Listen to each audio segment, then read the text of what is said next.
अगर आप उत्तराखंड में रहकर सरकारी नौकरी की तैयारी कर रहे हैं और सफलता पाना चाहते हैं तो अभी डाउनलोड करें Vedashree learning app. Good morning student, आप सभी कैसे हैं? आपका बहुत बहुत स्वागत है आपके अपने यूट्यूब चैनल गुरुजी उत्तराखंडी में। तो दोस्तों, जैसा कि आपको पता है कि अभी आप उत्तराखंड में रहकर सरकारी नौकरी की तैयारी कर रहे हैं, जिसमें उत्तराखंड का जो जनरल नॉलेज है या उत्तराखंड के इतिहास की अगर हम बात करें, उससे आपके बहुत सारे प्रश्न पूछे जाते हैं। आज के इस टॉपिक में हम पढ़ेंगे गढ़वाल के पंवार वंश के बारे में। जी हाँ, आज के इस लेक्चर में हम जो है टॉपिक वो हमारा गढ़वाल का परमार वंश है, जिसकी जो स्थापना की जाती है वो आपके कनकपाल से शुरुआत होती है। अभी देखिएगा यहाँ पर आपका पाल लिखा हुआ है, तो ये पाल कब पंवार होते हैं इसको हम आगे के लेक्चर में पढ़ेंगे। आज के इस लेक्चर में हम केवल बात करेंगे अजय पाल की। ठीक है, अब प्रश्न यहां पर आता है कि हमने गढ़वाल को गढ़वाल क्यों कहा। जी, आप सभी को पता होगा कि गढ़वाल में पहले अलग अलग तरीके के 52 गढ़ थे, 52 गढ़ थे। गढ़ मतलब किला, हर किसी का अपना अपना छोटा छोटा इलाका था, वहां पर वो राज करता था। लेकिन एक राजा आया अजयपाल, वो अजयपाल उन 52 गढ़ों को एक साथ मिला देते हैं और पूरे जो क्षेत्र का नाम है, पूरे क्षेत्र का नाम आपका गढ़वाल रख देते हैं। तो उस वजह से गढ़वाल का नाम आपका क्या है, गढ़वाल पड़ता है। और जो अजयपाल है, अजयपाल को वास्तविक संस्थापक बोला जाता है। हालांकि जो संस्थापक हैं वो आपके कनकपाल हैं। अगर हम बैकेट की सूची देखें, बैकेट की सूची के अनुसार गढ़वाल का जो पंवार वंश है इसमें 60 राजा हुआ करते थे। ठीक है, वो आपका कनकपाल से शुरुआत होते हुए 37 में अजयपाल, लास्ट में आपका 60 नंबर पे आता था, जो कि आपका 1949 तक चला।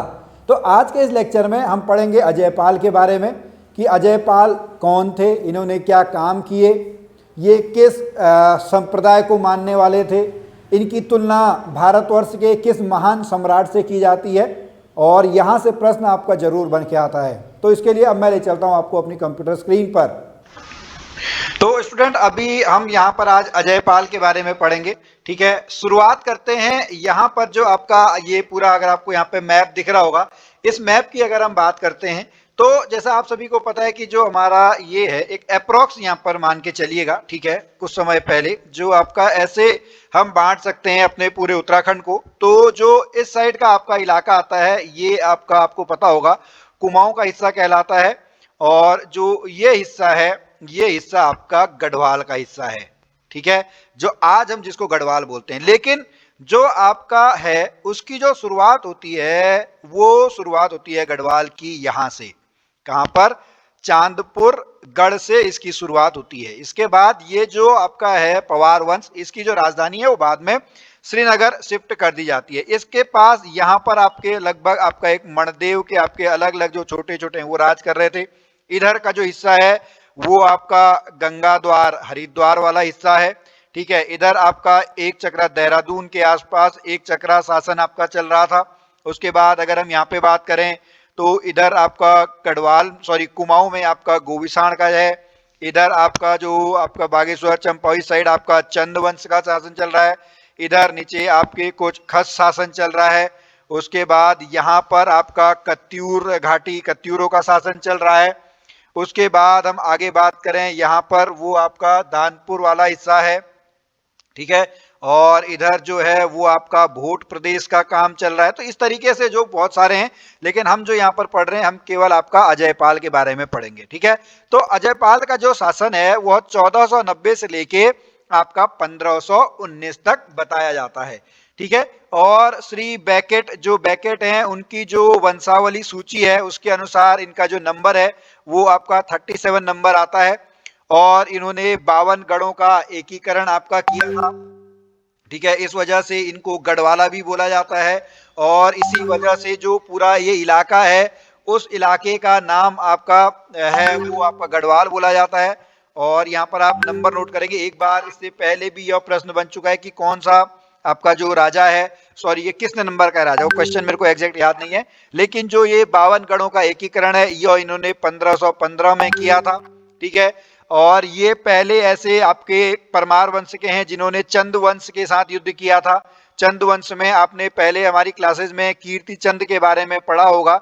ठीक है, तो कीर्ति चंद से पहले लड़ाई आपकी 1491 में करते हैं, और उस समय जो अजयपाल हैं वो हार जाते हैं। ठीक है, 1491 में। लेकिन 1492 में कीर्तिचंद के साथ दोबारा युद्ध होता है और दोबारा युद्ध में ये आपके जीत जाते हैं। और ये युद्ध कहाँ पे होता है?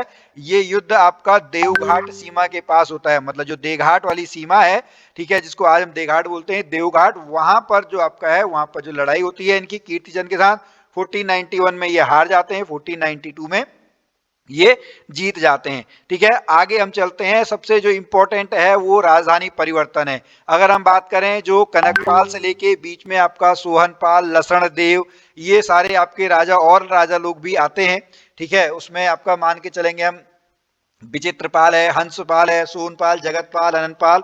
तो 36 तक ये राजधानी कहाँ रहती है? ये राजधानी आपकी चांदपुर गढ़ में ही रहती है।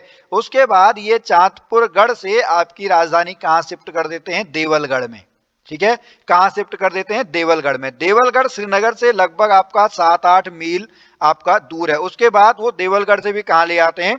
श्रीनगर तक ले आते हैं। और बहुत समय तक जो परमार वंश की राजधानी है वो श्रीनगर में ही रहती है। और आगे आने वाले जो मुगल शासन काल है और जो उसके बाद का शासन काल है, उसमें ये श्रीनगर से फिर कहाँ शिफ्ट हो जाते हैं? वो टिहरी हो जाते हैं। ठीक है, ये अभी हम नहीं पढ़ रहे हैं टिहरी वाला, अभी हम केवल राजधानी हमारी कहाँ तक पहुंची है? राजधानी हमारी श्रीनगर तक पहुंची है। तो 1512 में ये कहाँ लेके आते हैं? देवलगढ़ में लेके आते हैं। और 1517 ईस्वी में ये अपनी राजधानी कहाँ ले जाते हैं? ये राजधानी अपनी श्रीनगर लेके जाते हैं। ये देवलगढ़ में ही इनकी एक कुलदेवी है। ठीक है, देवलगढ़ में इनकी जो कुलदेवी है राजेश्वरी, उसकी वहां पर मूर्ति की स्थापना करते हैं। ठीक है, अपने लिए वहां पर एक महल भी बनाते हैं। तो इस तरीके से अजयपाल के बारे में आप पढ़ सकते हैं। और ये देव जो आपका देवलगढ़ है वहां क्यों ले जाते हैं? क्योंकि वहां पर गोरखनाथ पंथ के एक बहुत बड़े संत का वहां पर आश्रम था। इस वजह से वो कहाँ ले जाते हैं? उसको देवलगढ़ ले जाते हैं। और ये खुद अजयपाल गोरखनाथ पंथ के अनुयायी रह चुके हैं। और कवि भरत ने इन्हें क्या कहा है? कवि भरत ने इन्हें कृष्ण की उपाधि दी है, युधिष्ठिर की उपाधि दी है, कुबेर की उपाधि दी है और इंद्र की उपाधि इसको दी है। कहां पर दी है? कवि भरत ने आपका मानोदय या ज्ञानोदय, ठीक है, ये उन्होंने काव्य लिखा है। कवि भरत ने मानोदय और ज्ञानोदय, वहां पर ने कृष्ण, युधिष्ठिर, कुबेर और इंद्र से इनकी तुलना की है। ठीक है, और सांवरी ग्रंथ जो आपका ये तंत्र मंत्र वाला जो आपका इस तरीके का ग्रंथ है, सांवरी ग्रंथ में इन्हें आदि नाम से ही बुलाया गया है। आदिनाथ, देखिए कितनी बड़ी आपकी यहाँ पर इनको पदवी दी गई है या इनके बारे में बोला गया है। तो आप समझ सकते हैं कि अजयपाल का उस समय पर जो गढ़वाल था उसमें उनका कितना प्रभाव था, उनके लोगों में कितनी उनकी, जैसे आज इन्फ्लुएंसर बोलते हैं हम, ठीक है, तो उस टाइम पे कितना उनका बड़ा प्रभाव था अजयपाल का। इसीलिए इनको गढ़वाल का वास्तविक संस्थापक भी कहा जाता है। ठीक है, अब आगे चलते हैं। आगे हम बात करेंगे, जैसे मैंने आपसे पहले कहा था कि इनकी तुलना भारत के किस सम्राट से की गई है? तो इनकी तुलना भारत के सम्राट अशोक से की गई है। ठीक है, किससे की गई है? अशोक से की गई है। जैसे अशोक ने आपका जब कलिंग का युद्ध लड़ा था, अशोक भी बहुत परम प्रतापी सम्राट थे। उसके बाद जब कलिंग की लड़ाई लड़ते हैं तो कलिंग की लड़ाई लड़ने के बाद युद्ध से उनका मन हट जाता है, वो अब युद्ध नहीं करते हैं। सेम कंडीशन आपकी किसकी है? सेम कंडीशन आपकी अजयपाल की है। अजयपाल को इसीलिए गढ़वाल का अशोक भी बोला जाता है। और गढ़वाल की जो दिल्ली है, गढ़वाल की दिल्ली आपका किसको बोला जाता है? श्रीनगर को बोला जाता है। जैसे दिल्ली आपकी 11 बार दिल्ली पर आक्रमण होता है और दिल्ली 11 बार बसाई जाती है दोबारा, वैसे ही सेम कंडीशन किसकी है? सेम कंडीशन आपकी श्रीनगर की है। ओके, अब जो ये है आपका अजयपाल हैं, अजयपाल ने एक सतनामी संप्रदाय की स्थापना की। ठीक है, जो गोरखनाथ उसी में आता है। ठीक है, ये भी आपका एक क्वेश्चन बन सकता है। और इन्होंने एक नए ब्राह्मण की, सरोला ब्राह्मणों की स्थापना की थी। ठीक है, जैसा आपने चंद्रवंशों में पढ़ा था। ठीक है, चंद्रवंशों में भी आपने पढ़ा था। वो क्या पढ़ा था उसके लिए आप हमारी पहली वीडियो देखिएगा। ओके, यहां पर मैं बात कर रहा हूं जो नए ब्राह्मण वर्ग है, खाना बनाने के लिए उन्होंने आपका जो सरोला ब्राह्मण है, सरोला ब्राह्मणों की उनने क्या करी है? स्थापना करी है। इसके लिए आप बाद में देखेंगे एक राजा के टाइम पर वो इस प्रथा को खत्म कर देते हैं। ठीक है, उनके लिए पर्टिकुलरली आप देख सकते हैं। तो ये आपको यहाँ पर चीजें याद करनी है। ओके, उसके बाद हम आगे बात करते हैं। इन्होंने एक जो अपने राज्य की सेवा के लिए, राज्य की सुरक्षा के लिए इन्होंने एक केंद्रीय सेना का निर्माण भी किया था। इनको यहाँ पर एक पॉइंट आप नोट करेंगे, इनको गढ़वाल का बिस्मार्क भी बोला जाता है। क्या बोला जाता है? गढ़वाल का बिस्मार्क भी इनको बोला जाता है। और इन्होंने जो है मापतोल के लिए एक नई आपकी प्रथा चलाई, नया प्रचलन किया, जिसको धूली पाथा या धर्म पाथो भी बोलते हैं। ठीक है, क्या बोलते हैं? धूली पाथा या धर्म पाथो भी आप इनको, जो इन्होंने आपका प्रचलन किया था, ठीक है, जो लगभग आपका 2 किलो के समतुल्य था, वो आपको यहाँ पर पॉइंट नोट करना होगा। ठीक है, तो यहाँ पर आपके ये हो जाते हैं। अब हम यहाँ पर इससे रिलेटेड कुछ जो आपके क्वेश्चंस हैं वो क्वेश्चंस भी हम यहाँ पर कर लेते हैं।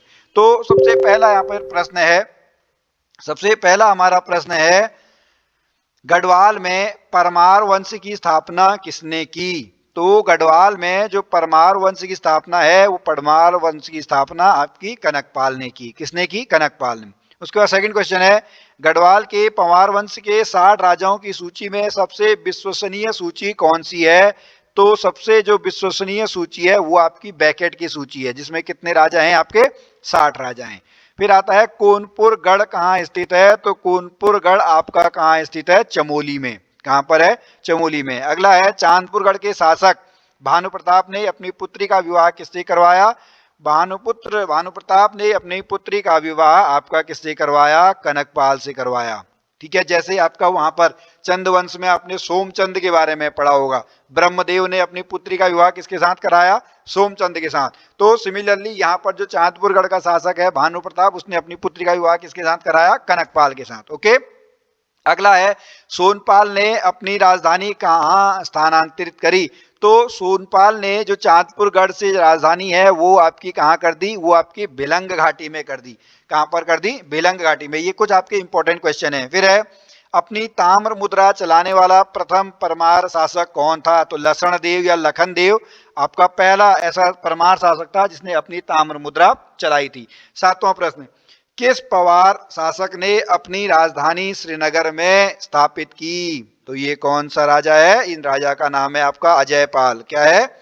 अजयपाल। ओके, अजयपाल की तुलना भारत के किस सम्राट द्वारा की जाती है? तो अजयपाल की तुलना भारत के अशोक से की जाती है। ठीक है, आगे, शाह की उपाधि धारण करने वाला परमार वंश का प्रथम शासक। जैसे अभी देखिए, मैंने आपको कनकपाल के बारे में बताया, अजयपाल के बारे में बताया, ऐसे ही एक प्रश्न और भी आगे आता है कि जो आपका शाह की उपाधि है वो कहां से आती है? शाह की उपाधि आपकी बलभद्र शाह से आती है। ठीक है, इसको हम आगे के लेक्चर्स में पढ़ेंगे। मानवोदय काव्य की रचना किसने की? मानवोदय काव्य की रचना आपकी भरत कवि ने की। किसने की? भरत कवि ने। गढ़वाल में पवार वंश की स्थापना ये आपका किसने करी? ये कनकपाल ने करी। सरोला ब्राह्मण प्रथा या धूली पाथा पैमाना किसने बनाया? ये आपका अजयपाल ने। ठीक है, तो आपको इस तरीके के क्वेश्चन भी यहाँ पर करने होंगे।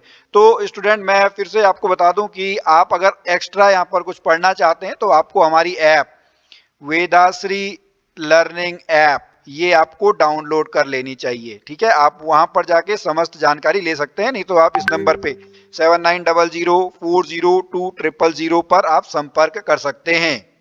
तो स्टूडेंट, आपने आज का यह वीडियो देखा, आपको कैसा लगा आप ये हमें ज़रूर बताएं।